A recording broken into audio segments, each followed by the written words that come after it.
News Saidabad में उलमाए मशाइख राब्ता council पारां पाक फौज में रैली कढी वई। रैली शहर के मुख़्तलिफ़ हंधनि खां थींदी प्रेस क्लब न्यूज़ सईदाबाद पहुती, जिथे अॻवाणनि मौलाना मुनीर अहमद, मौलाना जावेद सासकेली, मौलाना मल्हार चच्छर, मौलाना अली गुल हाफ़िज़, सलमान काका ऐं ॿियनि मीडिया सां ॻाल्हाईंदे चयो त पाक फौज पाकिस्तान की रेड लाइन आहे।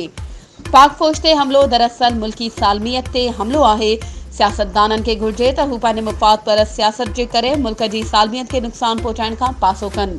ॿी सूरत में उलमाए मशाइख राब्ता काउंसिल उन्हनि जो भरपूर एहतिसाब कंदी। हुननि वधीक चयो त एहतजाज कंहिं बि सियासी पार्टी जो जमहूरी हक़ आहे, पर उन हक़ जी आड़ में क़ौमी दिफ़ाई इदारनि ते हमला नाक़ाबिले क़बूल आहिनि। असां इन्हनि हमलनि जी सख़्त मज़म्मत करियूं था ऐं समूरनि मुहिब वतन माण्हुनि खे अपील था करियूं त हिन ॾुखे वक़्त में इतिहाद ऐं इत्तेफ़ाक़ जो मुज़ाहिरो कनि ऐं पाकिस्तान जी सालमियत लाइ गॾु थियनि। वधीक ख़बरुनि ऐं अपडेट्स जे लाइ असांजे चैनल खे सब्सक्राइब कयो ऐं हा, बेल आइकन खे प्रेस करणु न विसारिजो त जीअं असांजी हर नई अचण वारी वीडियो तव्हां ताईं पहुची सघे।